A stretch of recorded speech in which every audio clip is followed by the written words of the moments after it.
খাঙ্কি মাগের পোলা প্রবাসী কামলার বাচ্চা কামলার খাদ্দা মার করে খাদ্দা মার দে তোর মুখে আমি মুইতা দিমু। ভালো লাগে না, প্রবাসী ছেলে ভালো লাগে। ঠিক বলেছো। আসসালামু আলাইকুম। So welcome back to this is Kamal. তো বন্ধুরা, আজকে আমি রোস্ট করতে আসি নাই, আপুটাকে নিয়ে কোনো টোল করতে আসি নাই, কিছু কথা বলার জন্য আসছি, শুনে যাবেন। ওই যে কারণ না না টাকা বেশি কামায় সেটা তো কোনো কথা না, টাকা কাম করতে পারে, তো টাকা যদি চায় বাঙালি ছেলেরা বাংলাদেশে থাকলেও ইনকাম করতে পারে, তাই না? এরকম একটা মেয়ে যদি আমার ব্যাটার বউ হতো। হ্যাঁ আপু, বাংলাদেশে থেকেও টাকা ইনকাম করা যায়, কিন্তু সত্যি কথা বলতে কি আপনার এই কথাগুলো শোনার পর এতটা ভালো লাগছে আমার কাছে, মানে এতটাই ভালো লাগছে সেটা আমি বলার কোনো ভাষা আমার কাছে নেই। তো এমন তো না যে ইনকাম করতে পারে না, প্রবাসী ছেলে ভালো লাগে।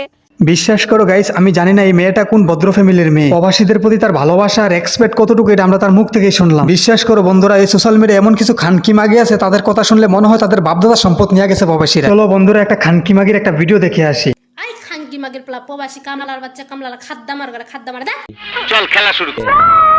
প্রবাসীরা কামলা না, প্রবাসীরা তোর মার জামাই, তোর বাপ লাগে কুত্তার বাচ্চা, তোর বাচ্চা। তোরা যদি পাইতাম তোর এমন জায়গায় লাত্তি মারতাম, তোর জীবনও কোনো ছেলে বিয়ে করতো না। অতীতার সন্তান খানকি মাগি, তোর জন্মটা কোথায় হয়েছে ওটা দেশের লোক জানে। যেমন ধরেন ওরা দূরে থাকে, ফ্যামিলির দুঃখ কষ্ট বুঝে, বাট সো গাইস, এই মেয়েটার কথাগুলো আপনারা শুনছেন, এই মেয়েটার প্রবাসীদের প্রতি কতটুকু ভালোবাসা। ওয়াইফের দুঃখ কষ্ট বুঝে, তার জন্যই প্রবাসী ছেলে বিয়ে করার খুব ইচ্ছা আমার। তোমার জন্য দোয়া করি বোন, তুমি অনেক সুখী হও। তো বন্ধুরা, আপনারা দোয়া করবেন তার মনে আশা যেন পূর্ণ হয়। তো আজকের ভিডিও এতটুকুই। ভিডিও কেমন লাগলো কমেন্ট করুন, ভালো লাগলে লাইক করুন, পেজে হলে ফলো করুন, ইউটিউব হলে সাবস্ক্রাইব করুন।